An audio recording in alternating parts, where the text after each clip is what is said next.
Erev Tov Chaverim, I'm Stephen Ben-Nun. You're watching Israeli News Live, and of course this will be the last evening we broadcast here tonight as we're getting ready to make the trip to Nashville, Tennessee. We'll be broadcasting from Nashville tomorrow night, actually Lebanon, Tennessee to be more precise, at the conference that will be speaking there Friday and Saturday. Friday night, doors open at 6 p.m. at HPC Center. Just so you guys know how to do that, let me just jump over here real quick. Just type in hpccenter.com. If you haven't registered, hey, it's not too late. I believe that there are still some seats available.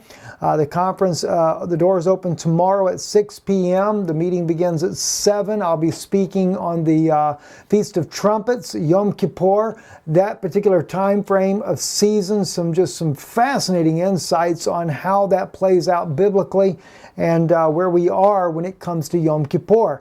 And then on Shabbat, on Saturday, the doors will open at 9 a.m.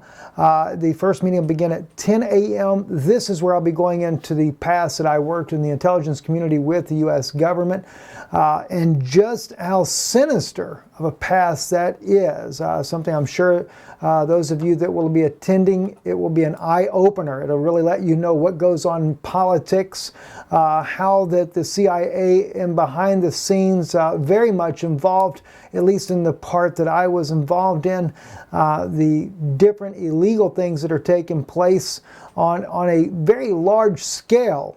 Money laundering, weapons transfers, different things like that go on, how politicians are involved even in the money laundering, multimillionaires, etc., and cover-ups all the way to the White House. That's certainly to be an interesting broadcast there. We're also listed as 2 p.m. and 7 p.m., but I believe we're going to be adding a 5 p.m. Meeting in there as well. My wife will be speaking with two different messages, one on 5G technology and another one as well on standing with Israel. And of course, I will also be wrapping up with the second message that day myself with the connections that I've had with different other groups as time has gone by in life, including friends in the Mossad, as well as the evangelical movement and their desire to take us to a new world order. Those friendships that I've had with people in the UN, as well as some very other interesting things that I'm sure will no doubt open your eyes and make you think about things a little bit different. So you can register for that conference still. You just go to the website hpccenter.com, or you can go to israelinewslive.org. You'll see on the right-hand column of our website just the link to get there. For some reason, that's a little bit difficult to get on there. I don't know what the seating capacity is as of now that is left, but I would imagine there's still some seats available, maybe 30, 40, something like that. So if you'd like to come, certainly invite you out there, and I no doubt it'll be a blessing to you.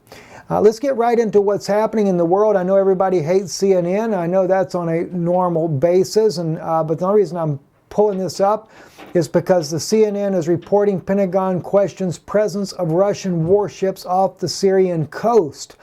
They're talking about a dozen Russian warships off the Syrian coast, but it's actually 25 warships. Russia, after the Vostok drill that was conducted in the Mediterranean, are going to stay in the Mediterranean, and we have that from some interesting sources that we have found in the Russian language. But yes, there's 25 ships that are there. That includes submarines off the coast of Syria. It is making the Pentagon very nervous, especially because the Pentagon, no doubt, is still planning on launching some type of attack against Damascus to overthrow the country, because they're just not going to give in on that pipeline that they need to come through the country. And some of the information that I continue to get out of Israel about this pipeline is that not only would Haifa be a port, but also there is a possibility now, can't say for sure, that Caesarea may also be a port. There are some interesting things that have been happening, but then again, that also may be of a oil gas pipeline coming out of the Mediterranean that would service part of Israel. So we're not really sure if that's going to be the case or not. But the Haifa port in Israel has been undergoing a major transformation. So that kind of leads us to believe that indeed Israel is very much in need to see the pipeline come through their own port as well to service other parts of the world, no doubt including the United States, especially South America.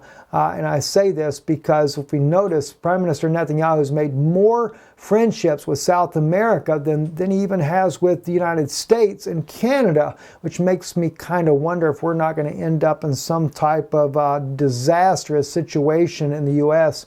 After this Syrian conflict.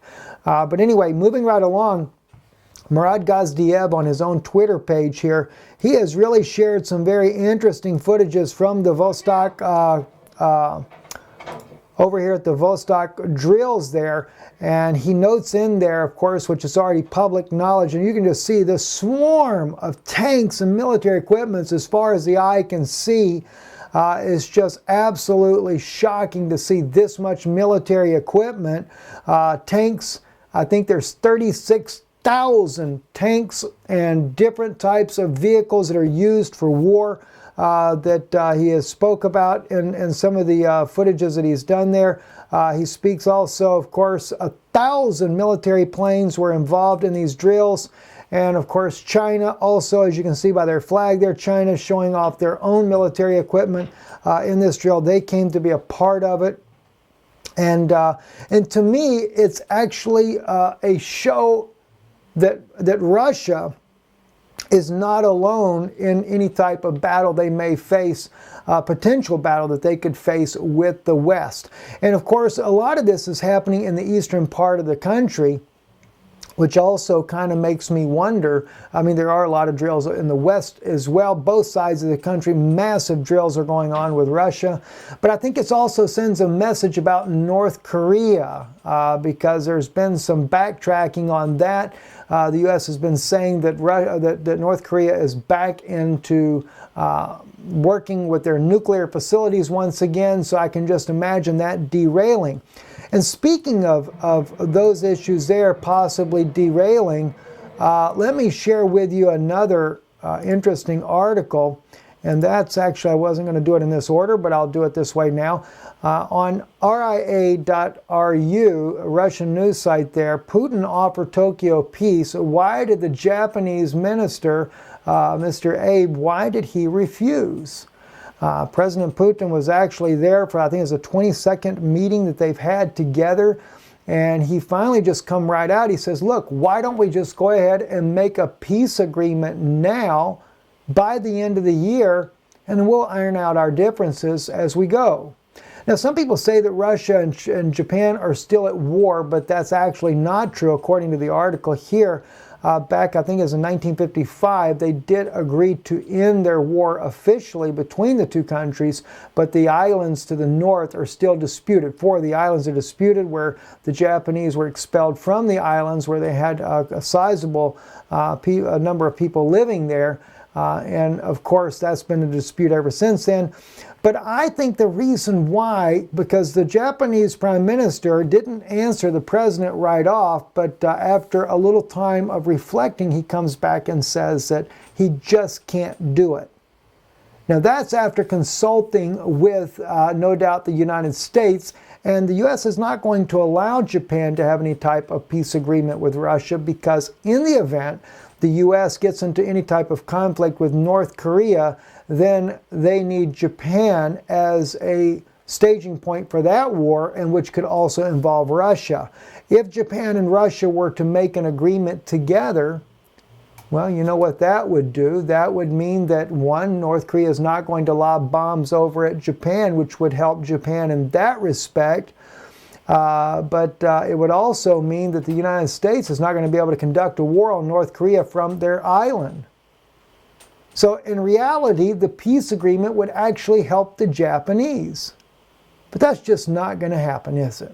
Nope, sure isn't. Deep State's not going to allow that whatsoever.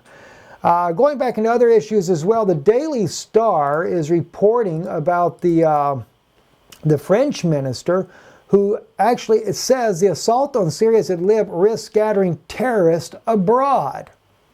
Now, if that's not an open acknowledgement that Idlib is nothing but crawling with terrorists, I don't know what there is.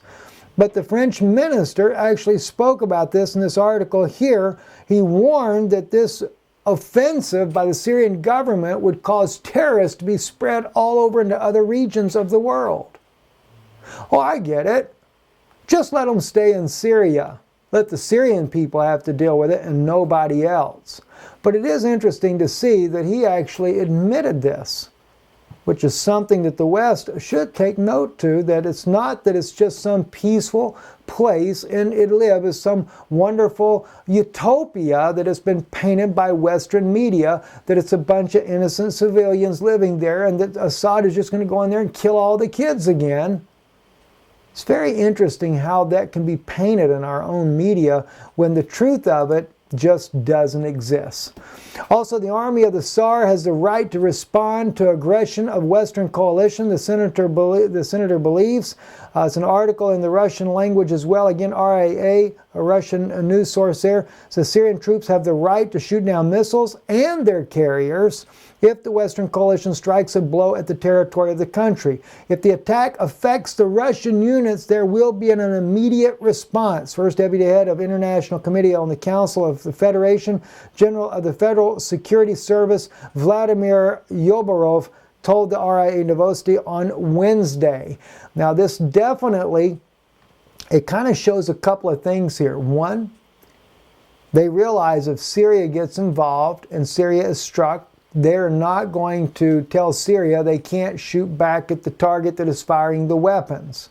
But it also kind of gives us a hint that Russia's not necessarily going to intervene if their troops and their equipment is not hit.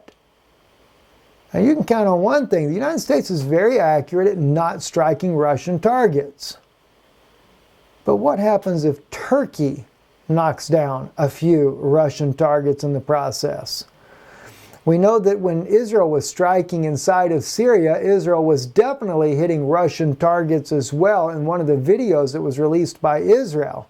But the question is could you say that was technically belonged to Russia, or was it operated by the Syrian military, and so therefore Russia did not consider that a hit on Russian equipment? Can't really say how that would play out, but nonetheless, this is a very volatile situation, but it also shows that Russia may allow the coalition once again to pound Syria without retribution. Maybe Russia's only showing a sign of force, but not really willing to back it up. I guess we'll find out when all the dust settles. Anyway, I'm Stephen Ben-Nun. You're watching Israeli News Live. We apologize for the volume yesterday on our little short broadcast. I forgot that I actually had a microphone attached to the, I was using my phone to be able to do the recording of just a quick message there, and forgot that the microphone was attached. If I had just had that with me, would have had a much better audio. So we'll certainly remember to use that next time the proper way so we don't have any issues for you guys on that end there.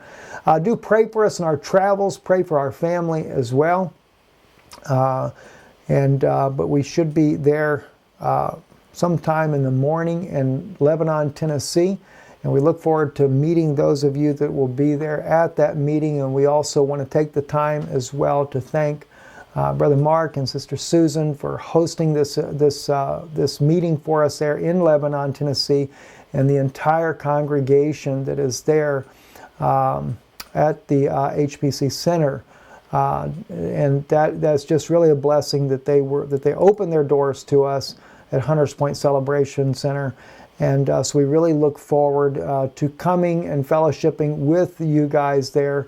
And those of you that are coming in from different places, we also pray for you and traveling mercies for you as you make your way to this event. Maybe some are traveling this evening, and if you're in your cars, we certainly ask that God be with you. And of course, We look forward to meeting many of you tomorrow evening as well. I'm Stephen Ben-Nun. You're watching Israeli News Live. Erev Tov.